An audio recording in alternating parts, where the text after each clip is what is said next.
Hi, nobodies. So this is the second time I'm making this thing because in the middle of my first video, I got a phone call. So, um, I might touch on a couple of subjects today. I'm feeling kind of bitchy.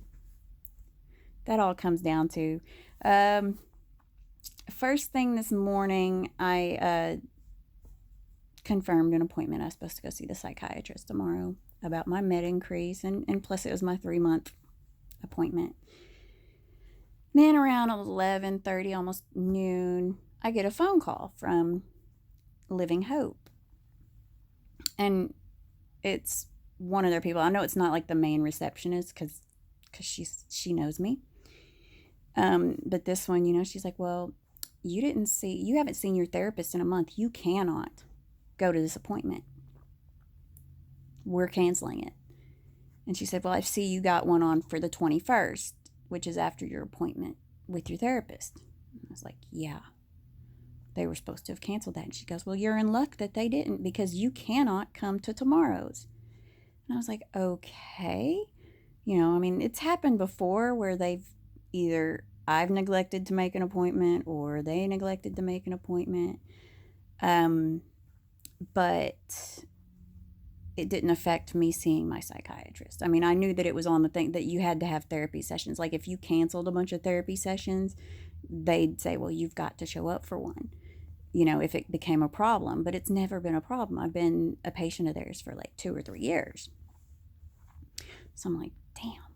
I'm sitting there thinking, I got to go to 2 appointments, 2 days in a row. There's a reason I put at least a week between appointments. There's a very valid reason. Just like there's a valid reason that when I get there, the receptionist takes me to an empty office. Yeah, there's a good reason for that. See, I hate that part of town because there's a lot of traffic and a lot of really slow stoplights. And I really hate sitting at stoplights. I will start to feel trapped, I think. I think that that's what happens. And then I'll start to feel sick. And then I'll think, I'm getting sick. Is this anxiety or am I sick? There's a lot of preparation that goes into me going to an appointment. I make sure that I've gone to the bathroom, if you know what I'm saying, so that won't be a problem.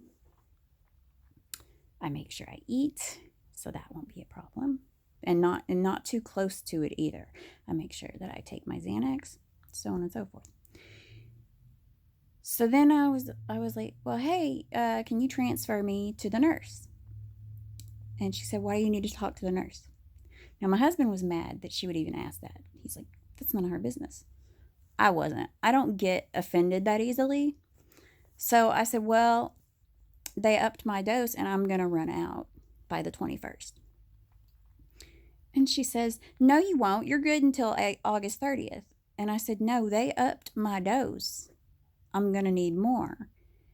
And she said, no, you're not going to need more. You've got plenty. And I was like, ma'am, please transfer me to the nurse. And she said, no, and hung up on me. Now, bear in mind, this is a mental health clinic, okay? I am a quiet borderline. I'm quiet borderline. Now, some people are not quiet borderlines. Some people have anger issues that are getting treatment there. Now, is it really bright to talk to somebody like that if they have anger issues? If she acts like that very often, she's liable to get somebody coming up there to knock her teeth down her throat. Just saying. You might want to be on your P's and Q's with the crazies. I sure as heck am. If they talk to me, I'm always a little bit, most of the time when I'm out in public, if somebody talks to me, I'm cool. I'm cool as can be. I'm not worried. But when I'm there, if somebody talks to me, I'm like, well, I'm a lot more a lot more timid about what I say every fucking time. What? Where did Dad go? To James's. Oh, I'm gonna call him. Always wanting shit. Sorry about that. My work is never done. They leave me alone all the time. When I'm doing something, boom, there they are. So, now as it stands, I'm going to have a talk with my therapist about forgetting me. She knows I don't like that. She knows that that's something that bothers me. Now when that gnat runs through my head, I try to turn it around and say, well, they don't remember me because I'm not a crybaby and I'm not a bitch.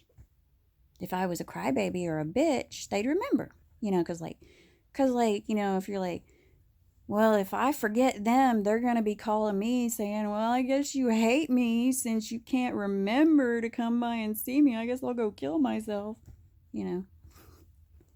Or if you're a bitch, come get your fucking shit that's at my house, you know. I mean, people tend that makes a big impression, when you're just nice. It doesn't. At least that's how I see it. Is that when you're nice, people forget you. If you're always trying to be pleasant. But if you go cuckoo every once in a while, they tend to remember. I don't like to, if I let the crazy out just a little bit, that might be more than I can deal with. Trust me. I mean, there's a reason I hold it down. And there's a lot of solid reasons why I hold it down, and I am thankful that Facebook was not a thing when I was 20.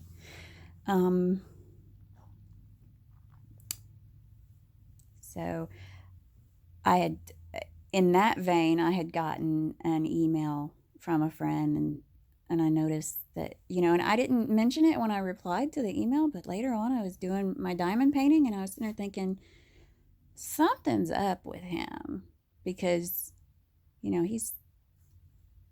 he was kind of negative, maybe upset or irritated or stressed or something, something's going on with him. So I couldn't concentrate on doing my diamond painting until I wrote him another email to ask him what was wrong. And then of course, I can't have a short email. Oh my God, no, it always has to be a ton of stuff. And then squirrel brain kicks in and all kinds of stuff happens. All kinds of stuff gets said. But thankfully, every time he writes back, he says he likes my long emails. Of course, that could be sarcasm, but I don't know. I don't think it is. Otherwise, he'd be like, if I write her, she's gonna write this big old long email to me. But you have to remember, a lot of us do some really fucked up shit here and there. And when you throw alcohol or drugs into the mix, it gets so much worse. And when you get to thinking about when you're clean and sober and living good, you have to remember you're not that person anymore. Even if people want to condemn you as that person, you're not that person anymore. I'm not the 20-year-old girl I was. I'm the 41-year-old person I am. Good or bad. What I do today is who I am today, not who I was. And, there's going to be a lot of people that are going to judge you forever for one thing you did. And that one thing could be a big thing or a little thing. Do I say you have to forgive everybody everything? No. You forgive who you want to forgive for whatever you want to forgive them for. That's on you. I would say, though, somebody who's got a drug problem, give them a chance. You don't have to trust them. You can be very standoffish. You don't have to invite them in your home or give them carte blanche into your life, invite them back in with open arms, because only you know how pissed you are at them or disappointed or whatever your emotion is in relation to it. But if they get clean, try to be open-minded about it. It's cool if you're like, well, this person's in rehab. It's easy to be clean while you're in rehab. Some people might think it's easy to be clean while you're in jail. No, it's not. You get drugs in jail. For those of you who don't know, everybody else does know that you get drugs in jail. So some people, it might take them a while. It might, they might say, hey, let's see how he does when he gets out into the real world and shit gets tougher. When his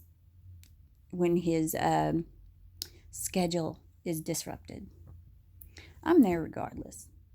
I'm loyal as hell. It takes a lot for me to toss somebody aside. It really does. That doesn't mean I'm not guarded around them once once they've done something that I'm kind of like, well, I don't know if I trust you. Doesn't mean I'm not guarded. It's just that my loyalty runs really deep with people, and it takes a lot. Typically years upon years of them failing me for me to give up on them. And to give up on things. And a lot of times it has to be I think the biggest one that I can think of is there was a person that I knew for 14 years. And for 14 years, they kept fucking up the same way. And this is not a drug addict. This person doesn't drink, doesn't smoke, doesn't do anything. And yet, the same fucking bullshit every time. So I finally said, I'm done. And I got a lot of shit for being done. I really did. I got a lot of shit for being done. But I was done. I was like, I tried. But I'm not stupid. And I may be crazy, but I'm the kind of crazy that says, this didn't work. Let's try something different. I'm that kind of crazy that says, hey, I'll try something. And, I'll try something different instead of making the same mistake over and over again and expecting a different outcome. I realized that I was never going to get a different outcome in that relationship. So I said, adios. Now, this wasn't somebody I really liked in the first place. It was somebody that I tolerated. But it got to the point where I'm like, I can't tolerate this anymore. Now, a lot of people don't get that kind of loyalty from me because that wasn't loyalty for that person. That was loyalty for somebody else, who I also had to cut ties with, basically. I had to cut ties with somebody who hadn't done anything to me because of the company they kept.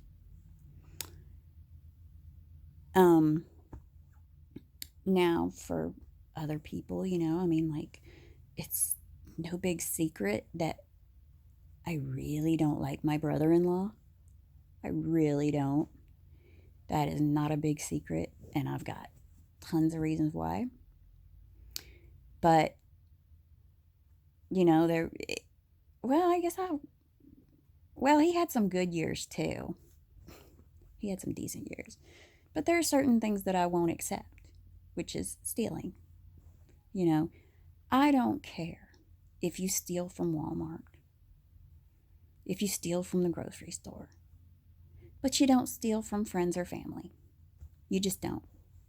You don't steal from people who are struggling like you. And you don't steal, like friends and family, even if they're rich as hell, you don't steal from them because you need them. You know, they're the ones who are supposed to be up at bat for you when you need help. And it just really, really, really upset me. So I was like, nope, he's not allowed in my house. And it is still to this day. Things might change if his situation changed.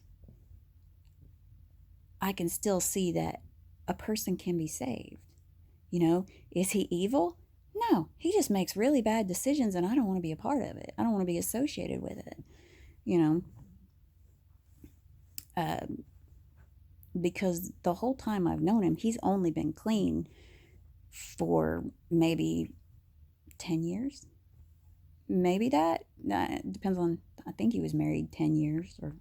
But he'd have like little periods where he'd leave her and end up hooking up with some troll and then he'd get back on some shit and then be fucked up again. But, you know, it's my loyalty runs pretty deep on what I'll accept. Like, I'll accept that you fuck up. I'll accept that you'll fuck up and need help. But I won't help for the same thing every time. I won't give money to people. You know, I'll feed you if you're hungry. You know, I'll let you park your car in the driveway and sleep in it. Mom. You know, that kind of thing. What? Izzy, I'm through my phone and now I lost it because of her. She literally threw my phone because it was too loud when she was trying to go to sleep. She threw it and now I lost it. I have no idea where it's at. Well, clean your room then. Catch you later, dude. Go on. But tell her to not throw my phone and be more careful. Well, maybe you should be more quiet. I was quiet until You blare that phone, dude. Now, she shouldn't have thrown your phone, but you should have been respectful of her not wanting to hear it. So go on. Well, what? I could not turn it down because she would still Okay. hear it. Okay.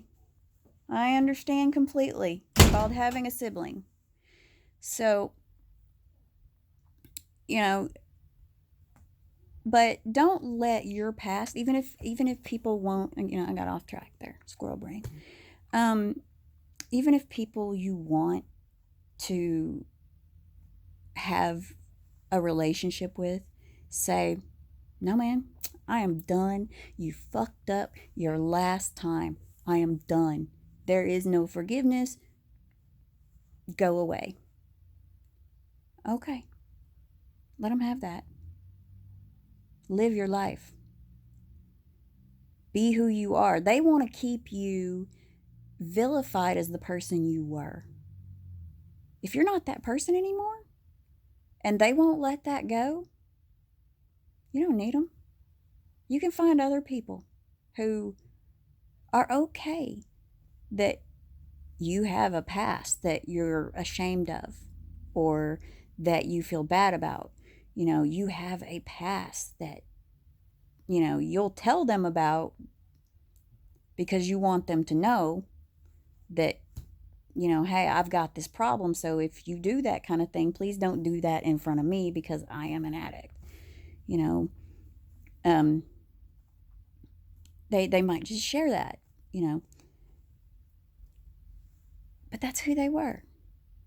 Who you were is not always who you are. If you have made steps to change, if you went and got, like my husband will say, he's a high school dropout. If he'd go get his GED, he'd be a graduate. He would be a high school graduate. He couldn't look down on himself for being a high school dropout because that would be past tense. See, once you stop doing the thing that you're ashamed of, it's past tense. You're done. When you say, I'm done with that, I am done with being that person, I am done with everything that revolves around it, all that bullshit, heartache, drama, I'm done. Then that's who you were. And nobody should be judged on who they were. You should be judged on who you are if you're going to be judged. And everybody judges. You judge somebody as friend or not friend. Maybe friend. You know, I mean, you judge them as safe or unsafe. You know, we all do it. So, you know, don't beat yourself up. Do not live in the past of, I was a piece of shit. I am a piece of shit. No. If you are a productive member of society who is nice to people, who tries to do your best, who doesn't break laws, you know, if you are a productive member of society, you're not a piece of shit anymore. That's past tense. You know, even if you're not a quote unquote productive member of society, like if you're just a member of society who does not cause any waves, you know, you keep to yourself, you do your own thing, you ain't fucking with anybody and you ain't trying to be fucked with, you're okay. Don't let what you were make you question that you're amazing. You know, that you fought the battle and won to be a better person. That's all there is to it. You know, I mean, you may not be able to brag to anybody but yourself, but do not dismiss your accomplishments because you're feeling bad about who you used to be, because it's not you anymore. So appreciate who you are at this moment and have a good night.